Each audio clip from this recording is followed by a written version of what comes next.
crafty friends, Christina here with you from Sunny Day Memories. I am here to share another fun project using this month's Stamp of the Month from Close to My Heart, the From Owlidays stamp set.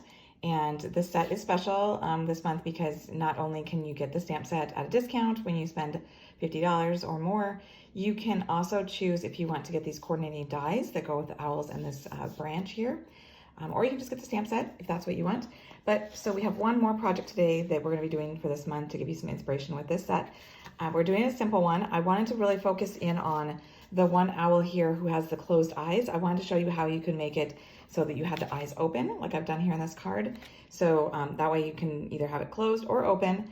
And I think I've used all of the other images in my other projects that I've shared for this month. So that way, hopefully you have a little bit of inspiration with all of the different images that you can use. So let's go ahead and get started. I decided to create a mini slimline card with this last one. And I know everyone does kind of their mini slimline cards a different size. I like to do it 6 inches wide by 5.5 inches. 2 reasons. One, then as it's done, it still fits in an A2 size envelope, so it's super easy to mail. And second of all, then you can actually create 4 cards out of this size. So that's kind of nice. Then you can get more cards out of your cardstock that you're creating. So then I just scored it at 3 inches halfway. So I am using our, I actually just trimmed down one of our value pack cards here to use because I like that it has a lighter weight to it. So when you're building and adding layers to it, it doesn't get too bulky. But you could add, you could do it with our French vanilla. You could do it with our craft paper instead of adding the craft paper, however you want to do it. So then what I've done is I've cut a piece of the craft paper because I wanted to tie in with my brown owl here. And I cut it to the front size of the card, which is a 3 inch by 5.5. And so we're gonna simply go ahead and adhere this down. And one thing I will note, if you haven't really worked with craft paper before, it does need a little bit more adhesive to it because it's a little bit more, I don't wanna say grainy, what do I wanna say? It's got more to it, so it doesn't stick down as well as regular cardstock. So it does need just a little bit extra adhesive to it, I think. Okay, so I'm just going to put that down in the front. And then I'm using our mix-in paper collection. And I've got this pattern here and the stripe pattern here that I'm using, but you could use the other side too. This is a fun buffalo check kind of pattern you could do. It's completely up to you. So I'm doing the more slender side, which I did at 1 1/4 inches wide, and it's 5 1/4. So that way I'll have a little 1/4 inch border around showing off that craft cardstock. So I'm just going to leave that slight border on the top and bottom and the side.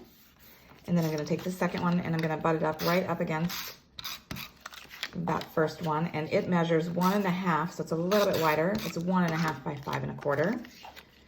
And I will have all these measurements in my description below. And I'm going to stick that down. And so then you'll notice I have this strip of our shimmer trim, this pine shimmer trim.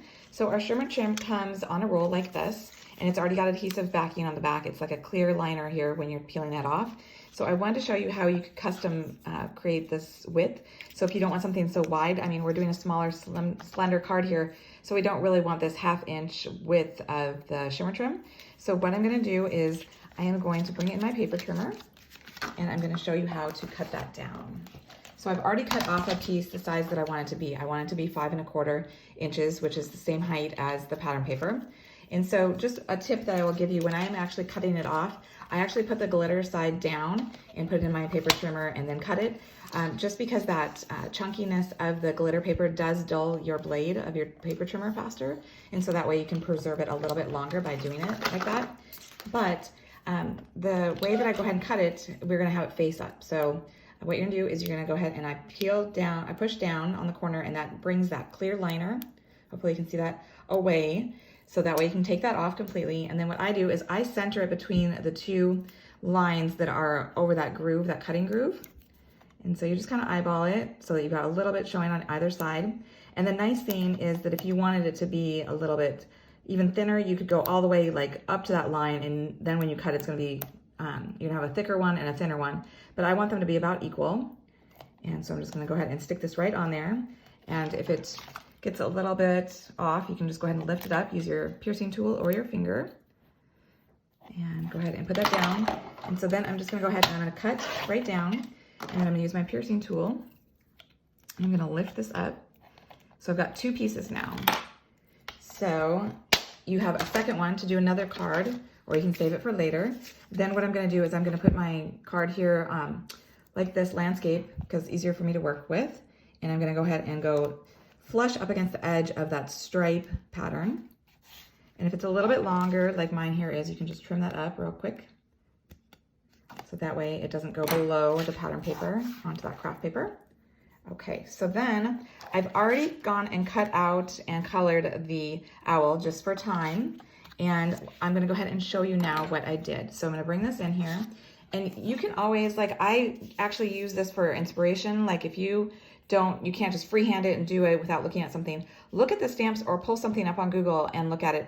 I went ahead and I looked at the eyes on here just to give me some guidance. And so I'll have this here and I'll have my sample here. So I have, since it has the one little marking on the eye, I decided to have the owl looking over to the left rather to the right. You could still have it going to the right if you wanted to, but all I'm gonna do is I'm just gonna go ahead and I'm gonna take and do a little line here and then a second one so that I can put in some color for his eye.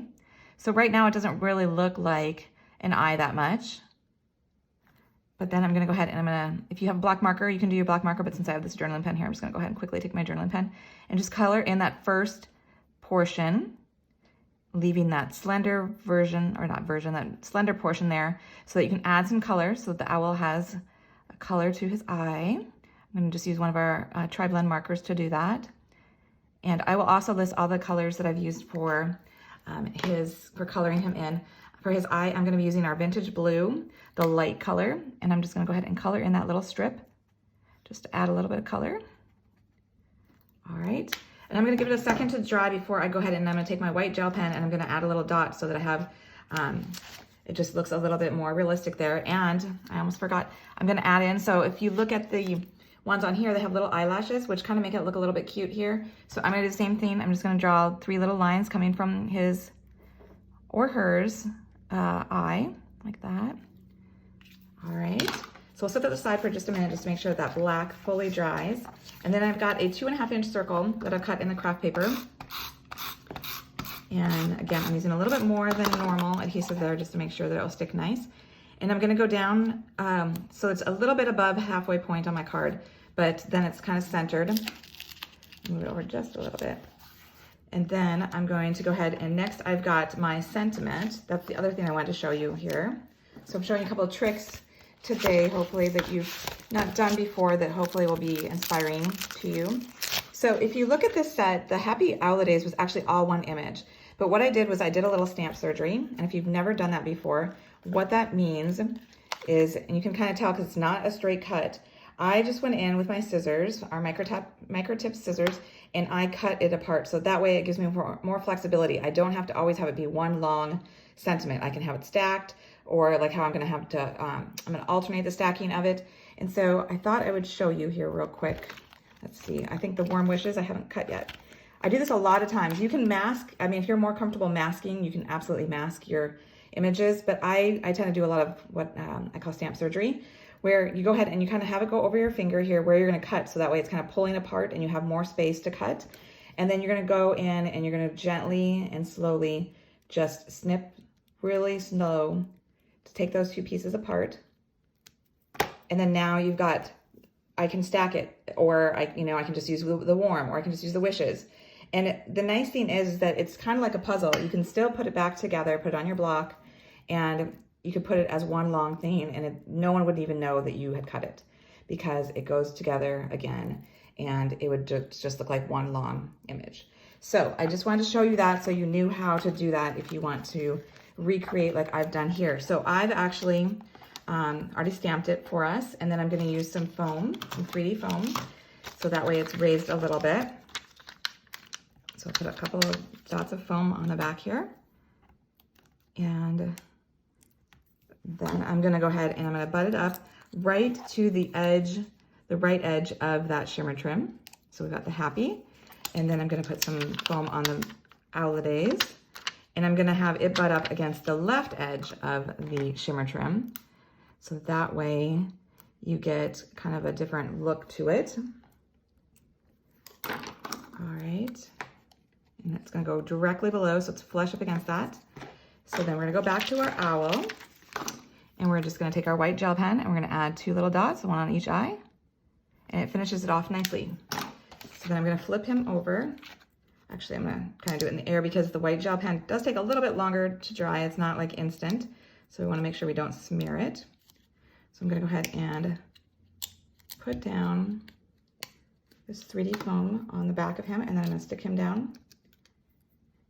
And it actually would have been a little easier to put the foam onto the circle since I didn't want to smudge it, but that's okay. So I'll go ahead and stick him down, and then that's it. That's all it takes to do that, and hopefully you've learned a couple little fun tricks for your card making or scrapbooking.